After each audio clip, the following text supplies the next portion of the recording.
গভীর রাতে বাড়ি ফেরার পথে এক ব্যক্তিকে খুন করার অভিযোগ উঠল। খুন হলো এক ব্যক্তি, এমনটাই কিন্তু খবর উঠে আসছে আমতলী থেকে। আমতলী থানার কাঁঠালতলী শনি মন্দির সংলগ্নে এই ঘটনা। অভিযোগের তীর রয়েছে স্থানীয় স্বপন সূত্রধরের দিকে। অভিযোগ রয়েছে যে গভীর রাতে যখন বাড়ি ফিরছিলেন সে ব্যক্তিটি, তখনই নাকি তার উপর প্রাণঘাতী হামলা চালানো হয়, আর তাতেই গভীর রাতে বাড়ি ফেরার পথেই মৃত্যু হয় এই ব্যক্তির। একেবারে কাঁঠালতলী এলাকায় এই ঘটনা।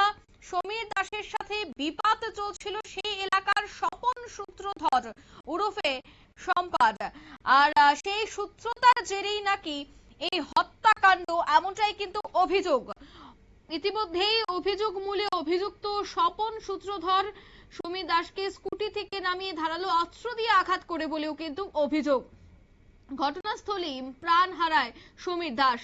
ঘটনার পর অভিযুক্ত স্বপন সূত্রধর পালিয়ে যায়। পরে স্থানীয়রা সমীর দাসের রক্তাক্ত দেহ পড়ে থাকতে দেখে চিৎকার শুরু করলে তার পরিবারের লোকজন সহ এলাকাবাসীরা ছুটে আসে। খবর দেওয়া হয় আমতলী থানায়। এই খবর পেয়ে আমতলী থানার ওসি ইন্সপেক্টর পরিতোষ দাস সহ বিশাল পুলিশ বাহিনী নিয়ে ঘটনাস্থলে উপস্থিত হন। পুলিশের পক্ষ থেকে খবর দেওয়া হয় ফরেনসিক টিম এবং ডগ স্কোয়াডকে। ফরেনসিক টিম ঘটনাস্থলে পৌঁছে ঘটনার পুঙ্খানুপুঙ্খ তদন্ত করে। মঙ্গলবার সকালে পরিস্থিতি উত্তপ্ত হয়ে উঠে পরিস্থিতি নিয়ন্ত্রণে আনতে বাড়তি নিরাপত্তা বাহিনীর ব্যবস্থা করা হয়েছে। তবে সোমবার রাতেই স্বপন দাসের রক্তাক্ত দেহ উদ্ধারকে কেন্দ্র করে রীতিমতো চাঞ্চল্য। অভিযোগ রয়েছে যে স্বপন দাস তিনি গভীর রাতে বাড়ি ফিরছিলেন স্কুটি নিয়ে, আর তখনই তাকে মারা হয়, তাকে খুন করা হয়, এমনটাই কিন্তু অভিযোগের তীর রয়েছে এবার সেই স্বপন সূত্রধরের বিরুদ্ধে। অন্যদিকে পরিবার সূত্রের অভিযোগ রয়েছে যে তিনি যে ক্লাবের সদস্য রয়েছেন সেই ক্লাবের নতুন কমিটি গঠন হওয়ার পর থেকেই নাকি নানা বিবাদ চলছিল এবং এই মৃত্যুর পেছনে এটাও একটা কারণ হতে পারে বলেও কিন্তু পরিবার সূত্রে খবর।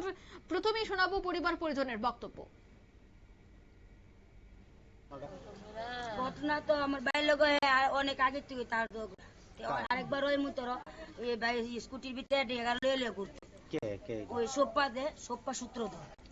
আচ্ছা সোপ্পা এরপরে দা আরো কীর্তন ওই আমরা কীর্তন এমন কীর্তনের সময় একবার দরকার লাগছে, 2-3 বার ওই দরকার লাগছে পরে তখন তো কিছু হয়েছে না। কালকে আমরা বইটা খাইতে গেছি, তো আমরা খাওয়া দাওয়ার পরে ভাই কইছে আমরা যে সিটে বসছি হ্যাঁ ওই সিটে বইব। তো আমরা কইছে আয় বলতাম বাইর বউ খাইলা পারি, তো আমরা আয় বসছি ভাই কইছে পরে খাই আই। আমাদের সময় ওই শনি মন্দিরের সামনে তারে ফালাইছে বুধ আমার ভাইয়ের স্কুটিতে একটা গামছা তারা লগে কয়েকজন আসলো, বাপ্পি গৌতম টমাস তারা আরো কয়েকজন আসলো, তারা বিলে সরাই দিছে। তো আমরা গেছি বলে তারা আর কইছে না আমরা কইছে কেড়ে লাগছে এটা কইছে না, আমরা কইতে তারপরে আনার সময় আমার ভাইয়ের স্কুটিতে একটা গামছা দেয়, গামছাটা ভিতরে বৃষ্টি আইলে মাথা দিয়ে, কিন্তু কালকে গামছাটা খোলা আমার স্কুটিতে গামছাটা বাইন্দা বুঝে মুখে বাঁধছে, ভাইয়ের জি ভাড়া কাইতে কামড় দিয়ে রাখছে আর মাথার আপনারা শুনলেন পরিবার পরিজনের বক্তব্য। একেবারে সরাসরি কিন্তু তারা অভিযোগের তীর রাখলেন সপ্পা, যার ভালো নাম বা যার এই মুহূর্তে কাগজে কলমে নাম রয়েছে স্বপন সূত্রধর। তার বিরুদ্ধে কিন্তু রয়েছে গুরুতর অভিযোগ মারপিট এবং তর্কাতর্কি হতো প্রতিনিয়তই, এবং সম্প্রতি আরো বেশ কয়েকটি ঘটনা ঘটেছিল এবং সেখানেও স্বপন সূত্রধর এবং সেই মৃত ব্যক্তির মধ্যে প্রতিনিয়ত ঝামেলা থাকতো। তবে গতকাল কিন্তু এই ঘটনাটি একেবারে মধ্যরাতেই ঘটে। এই বিষয়ে এসপির কি বক্তব্য শোনাবো। 2:30 से 3 बजे के बीच में कठहतरी इलाके में एक जो मर्डर है ये हुआ है। इसमें 2 लोग अक्यूज बताए जा रहे हैं, जिसमें से एक हमने पकड़ लिया है, एक जो है उसको हम जल्दी पकड़ने की कार्रवाई चल रही है। स्पॉट पे आके जो डॉग स्क्वाड एक्सएल टीम आती विजिट किया है हम लोगों को, और अभी जो है इन्वेस्टिगेशन चल रहा है और क्या मोटिव था इन्वेस्टिगेशन के बाद में। सर कुछ होगा क्या?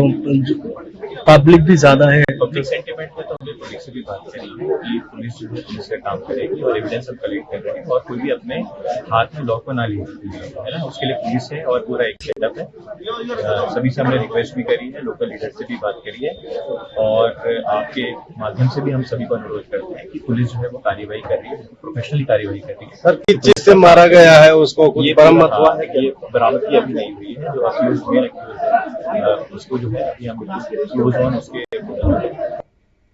আপনারা শুনলেন এসপির বক্তব্য। অর্থাৎ সোমবার রাতে কিন্তু স্বপন দাসের রক্তাক্ত দেহ ময়নাতদন্তের জন্য হাপানিয়া মেডিকেল কলেজে হাসপাতালের মর্গে পাঠিয়ে দেওয়া হয়। তবে পুলিশ অভিযুক্ত স্বপন সূত্রধরকে জলে তুলতে মাঠে নেমেছে। এই ঘটনায় সমীর দাসের পরিবার অভিযুক্ত স্বপন সূত্রধরের কঠোর শাস্তির দাবি জানাচ্ছে। মোট 3 জন অভিযুক্তের মধ্যে একজনকে কিন্তু পুলিশ আটক করেছে, তবে আরো 2 জনের খোঁজে এই মুহূর্তে পুলিশ অভিযান চালাচ্ছে। আমতলী থানার কাঁঠালতলী এলাকায় এই ঘটনায় রীতিমতো চাঞ্চল্য। নিয়ে নিচ্ছি ছোট্ট একটি বিজ্ঞাপন বিরতির সঙ্গে থাকুন।